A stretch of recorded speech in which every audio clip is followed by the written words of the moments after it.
Hello， 大家好，欢迎来到安宇的兰舍兰芬。今天要为这盆蝴蝶兰义诊，看看它为什么不开花。这盆花是我的一个亲戚的，他去年春节的时候买的。花谢了之后呢，他就把花剪掉，留下这个又长又粗的花梗，心想很快就可以出次花梗，可是到现在却一点动静都没有，所以他想我帮他看一看到底是怎么回事。中医要望闻问切，首先望上去，也就是看了，没有什么大的问题，还不错。植料闻起来也没有太难闻的味道，还可以。问怎么浇水？答每周1次。水量大概就是3块冰融化后的水量，大概就是1/4杯2盎司。因为买来的时候牌子上写着每周放3块冰，他问过我能不能放冰，我说当然不好。于是他就把3块冰融化掉的水量量下来，每周就按这个水量给这盆兰花浇水。问盆里面的根长得怎么样呢？答案是从未把这盆花从套盆里拿出来过。于是我们2个人合作，一个紧紧地握住外盆，一个人拼命地把内盆往上拉，好不容易才把盆拉出来。刚才我一个人就能把它拿出来，是因为我用一些石子把这个内盆垫高了才拿得出，也就是说这2个盆贴得太紧密了，所以空气一点都不流通。再看这个内盆，紧紧地把这些根和植料包裹住，闷得很紧，我只能用剪刀把盆剪掉。虽然还没有打开里面的植料来看到根，但是通过刚才的问答，大家应该心里有数了。不分季节的用同一个方法来浇水，肯定是会出问题的。兰花是有生命的，不可能不按生长阶段、不分季节的同一个水量去浇水，而且是全水胎的，闷在一个不透气的盆里，根和植料都已经变黑了。还有它的生长环境呢，夏天是很热的，冬天又是很冷的。在夏天呢，因为它浇的水量不多，所以蒸发的也很少，小小的水量还不至于闷根。但是到了冬天，植物生长很慢，它同样是给这个水量，水分又蒸发不了。幸亏它还没有用肥，不至于植料跟根闷出一股难闻的味道。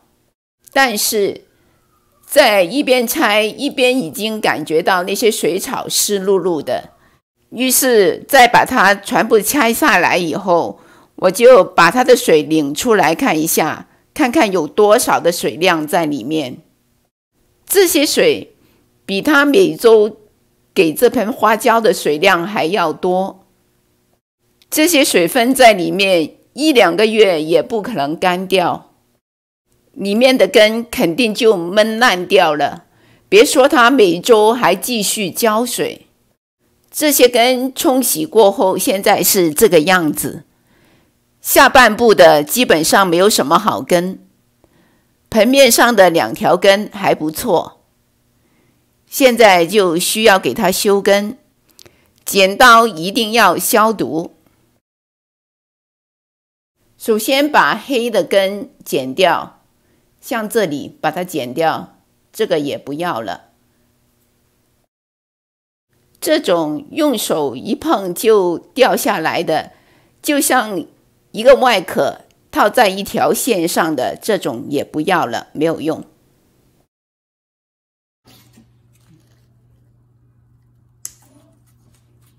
这个黑烂掉的也把它剪掉。这里一看上去就已经是烂的，就把它剪掉。这种也是，你看都烂成这样子了，也把它剪掉。这个也是，这里也是了，把它剪掉。有些那些外面的已经掉了，只剩了一条线的那种，这条线也没有用了，就把它全部的剪掉。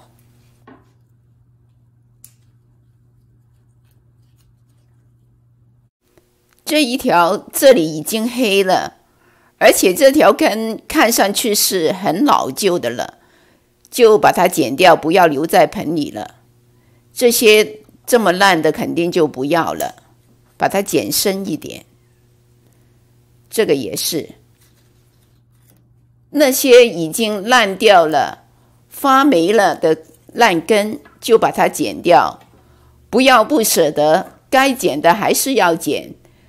留着还会滋生细菌，修剪过后就成现在这个样子了。根不是太好，所以我已经是手下留情了。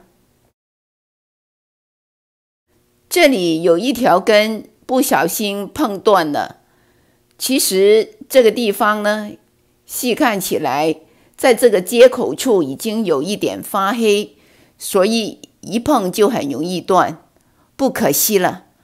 但是现在我要特别讲一下这个位置，这个位置看上去是烂了，但是我却保留着它。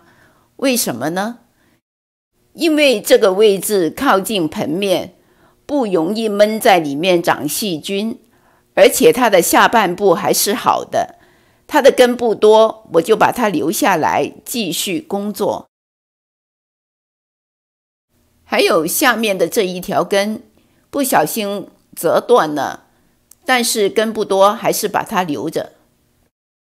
接下来的一步就是晾根，晾了1天的根，它现在的情况是这样子。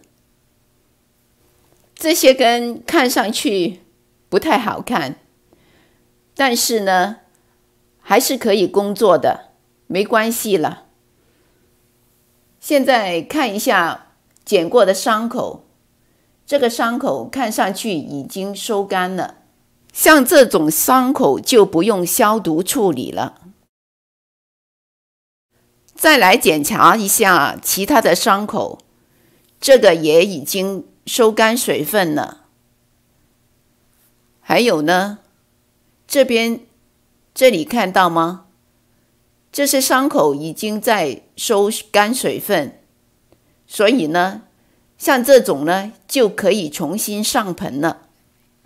这花看上去下半部几乎是没有根了，只有上半部的。再来看这花梗，虽然长粗，但是节点却是很平的，要长刺花梗的机会很微。再来看这些叶子，上面的这片叶子比下面的那片叶子要绿很多。再看这边，也是最上面的颜色最深。再看叶子的大小，叶子越来越小，第二片比第一片小了1半。叶子越长越小，就是营养不足；叶子的颜色越来越深，就是光照不足。这2点就是它不开花的主要原因。现在来给它重新上盆，这些树皮是已经浸泡过1天，然后沥干水分。这个盆呢，在侧面我打了很多的洞，让它透气。还有就是这些水草也是浸泡过，然后拧干水分，现在一点水也没有的了，但是还是潮的。花梗那么长，而且根部都在上半部，我怕它头重脚轻，先在盆底垫上一些小石子，然后在盆底下放一小点的水草，一点点就够了。然后把花放进去，这里有一条不太好的长根，但是现在也是工作的主力了。我们把它盘好，保护好，再放进盆里面，尽量的把所有的根都放到盆里面，但是气根就不要硬塞了，硬塞的话就会断，把它留在外面问题也不大。把所有的根都放到盆里面之后呢，就调整一下位置，把位置调好之后，现在是这个状况，里面是空的。我们先开始就塞一些大一点的布在中间，然后水草跟木一起混合着放进去，尽量的做到均匀，把所有的缝隙都填满植料，而且这些植料要稍微塞紧，这样可以把整个盆拿起来不掉下来的，这样才不容易出现空根。还有这个花梗，如果是我自己的话，肯定要把它剪掉，让它全心全意的长根。但是现在我亲戚又想把它留着，就由着它吧。今天诊断的结果就是浇水不当造成烂根，影响兰花对水分和营养的吸收而不够强壮，还有光照不够，这两个原因造成它不开花。